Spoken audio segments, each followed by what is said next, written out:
అందరికీ నమస్కారం. తన్వి చెప్పే కథలకు స్వాగతం. సకల దేవతా స్వరూపం గోమాత అంటే సమస్త దేవతలు గోమాతలో కొలువై ఉంటారు. అలాంటి గోమాత గురించి చదివినా, విన్నా, చెప్పినా, వినిపించినా సమస్త దోషాలు పోతాయి. ఒకానొకప్పుడు పార్వతీదేవి కైలాసమున పరమశివుని భక్తితో పూజించి, నాదా, స్త్రీలు తెలిసి తెలియక ముట్లు అంటూ కలిపిన దోషం, పెద్దలను, బ్రాహ్మణులను, భక్తులను దూషించిన దోషం, పరులను హింసించిన దోషం, పరులను హింసించిన పాపం ఏ విధంగా పరిహారమగునో చెప్పవలసిందిగా ప్రార్థింపగా, దయామయుడగు పరమశివుడు, ఓ పార్వతి, గోమాతనందు సమస్త దేవతలు కలరు. అట్టి గోవును పూజించిన సర్వ పాపములు నశించును. ఆ గోమాతనందు పాదములు రుణపితృదేవతలు, గొలుసులు తులసీదళములు, కాళ్లలో సమస్త పర్వతాలు, మారుతి కూడా కలరు. నోరు లోకేశ్వరం, నాలుక 4 వేదములు, భ్రూమధ్యమంబున గంధర్వులు, దంతాన గణపతి, ముక్కున శివుడు, ముఖమున జ్యేష్ఠాదేవి, కళ్ళలో సూర్యచంద్రులు, చెవులలో శంకుచక్రాలలో, కొమ్ములలో యమ ఇంద్రులు ఉన్నారు. కంఠమున విష్ణువు, భుజమున సరస్వతి, రొమ్మున నవగ్రహాలు, మూపురమున బ్రహ్మదేవుడు, గంగోడులను కాసి ప్రయాగ నదులు ఉండును. ఉదరమున పృథ్వీదేవి, వెన్నున భరద్వాజ, కుబేర, వరుణ, అగ్ని మొదలగు దేవతలు ఉన్నారు.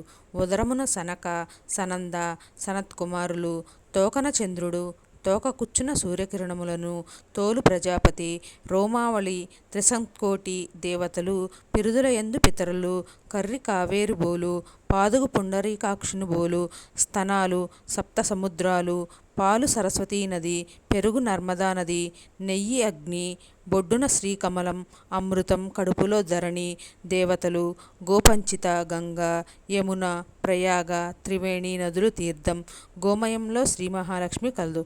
గోపాద ధూళి సమస్త పుణ్యనదులు తీర్థములు కన్నా గొప్పది. కావున ఓ పార్వతి, గోమహత్య వర్ణను ఉదయం పఠిస్తే బ్రహ్మహత్య మహాపాతకములన్నీయు తొలగును.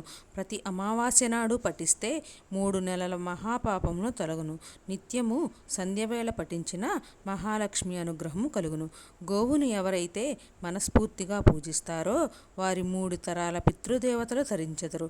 గోవుకి తృప్తిగా మేత, శనగలు, బెల్లం తినిపించిన సమస్త దేవతలు తృప్తిపడెదరు. గోవుకు మనసారా నమస్కరించిన మంచి ఫలితమునిచ్చును. గోవుకు 5 సార్లు ప్రదక్షిణం చేసిన భూప్రదక్షిణంతో సమానం. గోవును పూజించితే సమస్త దేవుల్ని పూజించినట్లగును. గోమాతను దర్శించి గోప్రదక్షిణం చేయవలను. ఆషాఢ శుద్ధ తొలి ఏకాదశి మొదలుకొని కార్తీక శుద్ధ ఏకాదశి వరకు గోపూజ చూసిన వారు సమస్త పాపముల నుండి విముక్తి పొంది విష్ణు సాన్నిధ్యము పొందుతారు. కార్తీక బహుళ ద్వాదశిని గోవత్స ద్వాదశి అంటారు. ఈ రోజున గోపూజ చేసిన వారు అనంతకోటి పుణ్యములు పొంది 41 రోజులు పుణ్యఫలము ఈ ఒక్కరోజు చేసినచో పుణ్యం లభిస్తుంది అని బోధించాడు. శ్రీకృష్ణ పరమాత్మ గోవుని ఎంతో భక్తితో, శ్రద్ధతో సేవకుడుగా చూసుకునేవాడు. మహాజనులారా, గోవును పూజించి ముక్తిని పొందుదాం.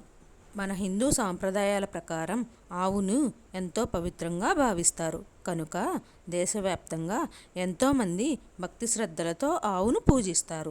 ఈ విధంగా ఆవును పూజించడాన్నే గోపూజ అని పిలుస్తారు.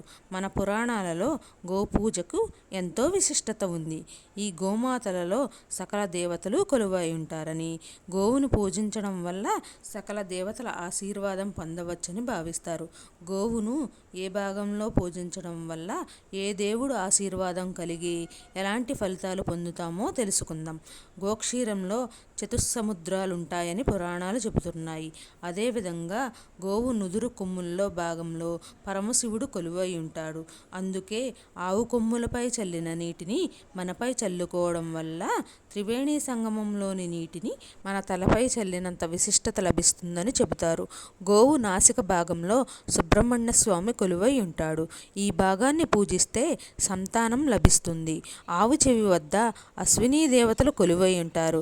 వీరిని ఆరాధించడం వల్ల సర్వరోగాలు నయమవుతాయి. ఆవు కన్నుల దగ్గర సూర్యచంద్రులు కొలువై ఉంటారు.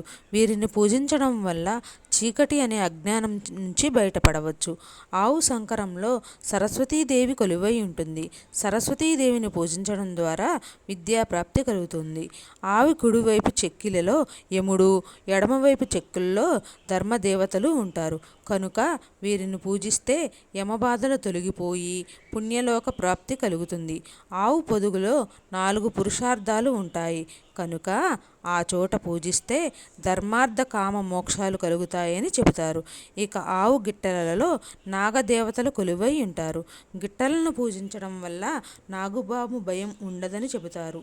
ఆవు వెనక భాగంలో లక్ష్మీదేవి కొలువై ఉంటుందట. అక్కడ పూజించడం వల్ల లక్ష్మీ ప్రాప్తి కలుగుతుంది. ఈ విధంగా ఆవులో సకల దేవతలే కొలువుండడం వల్ల ఆవుని ఎంతో పవిత్రంగా భావించి పూజ చేస్తారు. గోమాత సూర్యుడి పుత్రిక. శని సూర్యుడి పుత్రుడు. అంటే గోవుకు శని సోదరుడు. గోవు మనకు అమ్మ కనుక శని మనకు మేనమామ అన్నమాట. అయితే శనిదోషం ఉన్నవారు, శనిగ్రహ పీడితులు భయపడిన అవసరం లేదు. పెద్ద పెద్ద హోమాలు జపాలు చేయనవసరం లేదు. అమ్మ శనిమామను మమ్మల్ని వదిలిపెట్టి వెళ్ళమని, మాకు మేలు కలిగేలా వ్యవహరించమని చెప్పు అంటూ గోమాతను ప్రార్థిస్తే చాలు. సోదరుడి వలన మనకి మేలు కలిగేలా గోమాత చూసుకుంటుంది.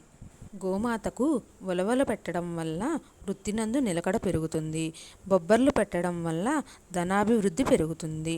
తోటకూర బెల్లం వలన ప్రశాంతత పెరుగుతుంది. కందుల వలన కోపం తగ్గును.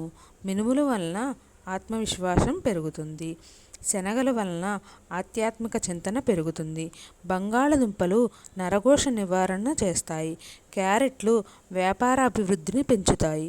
గోధుమ పిండి బెల్లం కలిపి పెట్టడం వల్ల ఉద్యోగ ప్రాప్తి కలుగును.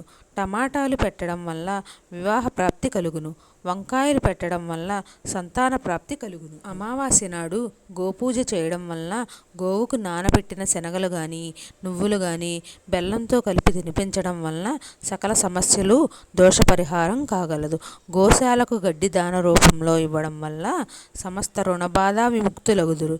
జగన్మాత శ్రీ ఆదిపరాశక్తి అయిన శ్రీ లలితాంబికాదేవి ఈ లోకంలో 4 రూపాలతో ఉంటుంది. వారు జనకమాత, మనకు జన్మ ఇచ్చిన అమ్మ.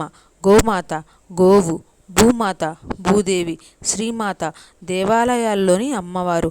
మనకు కష్టాలు బాధలు వచ్చినప్పుడు వాటిని తొలగించడానికి అమ్మవారు ఈ 4 రూపాలలో మన మధ్యనే ఉండి మనల్ని కాపాడుతుంది.